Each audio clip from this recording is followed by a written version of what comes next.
So of all the possible things I thought I'd be doing a video on, ironing definitely wasn't on the list. But I hate ironing as much as the next person, and as this is a pretty good iron, I thought it was worth doing a little review on it just so that other people would know that this is a decent iron. Before I bought this particular one, I tried a couple of others, and it's the same old problem whenever I buy a new iron, which is not very often, fortunately. And I find a lot of the time, particularly the cheap ones, they tend to spew water out the bottom, and you just end up spending half your time drying the clothes with the iron instead of actually getting the ironing done. And it just makes a job that no one wants to do even more difficult than it needs to be. So this is a Tefal Ultraglide. I picked this up for, I think it was £35 because it was on offer in Tesco's.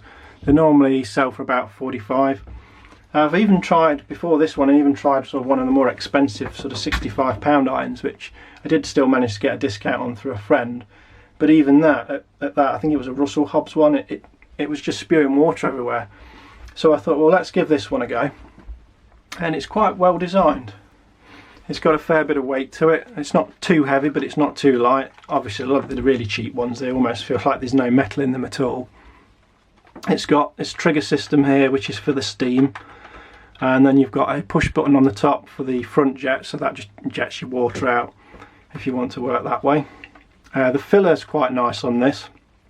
I don't like, as with a lot of these, they have this weak piece of plastic, which is one of the reasons I had to replace my iron in the first place, because all this plastic had deteriorated and it just fell apart. But one thing with this cap that is nice is it's spring loaded, so it sort of keeps itself out of the way, and it's got quite a big opening there, and it's sort of like a funnel shape, so you can just fill this up straight under the tap if you wanted to. Although I personally use distilled water or water out of a dehumidifier, so there's not so much scaling, and then you don't get the issues of all the lime scale jetting out the bottom. Other than that, it's just got the usual a dial to set the temperature on it. Nothing particularly special otherwise. Certainly for the price, it's quite nicely made.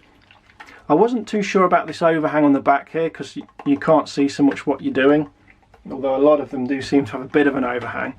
But the thing with this one that's quite nice is it's actually designed to be a storage area for the cable, so once the iron's cooled down and you've finished with it, you can then clip that little plastic bit onto another part of the cable, and then that holds the cable out of the way for storage, which I thought was quite a nice little feature. A couple of other features with this that's quite nice is the auto shut off. The iron's got a sensor, and so as you're moving it around, it knows that it's in use. But if you leave it sort of sole plate down on your ironing board, after 30 seconds it will shut off. And if you leave it upright, I think it's an 8-minute cut off, and then it will, automatically switch off, so it's not chewing through the power or causing a hazard. It's also got a constant steam switch on the top, so you can set a certain amount of steam. Obviously the further to the left that is, the more constant steam you get out the bottom, and again you can use the trigger, that just gives it a bit of a boost of extra steam, or you can slide that all the way to the stop position and then it doesn't steam at all. Again, now you can still press the trigger to steam if you want to, so you could actually just use the trigger for the steam instead of relying on that if you wanted to.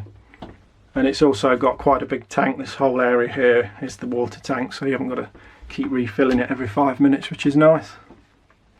So yeah, overall, certainly if you can pick it up for 35 like I did, it's a bargain, because it works, and that's the main thing. You don't want this job to be any more of a hassle than it already is. So I'll just quickly put the manual up and flick through that, and that'll be it for this boring review of a boring job that no one wants to do.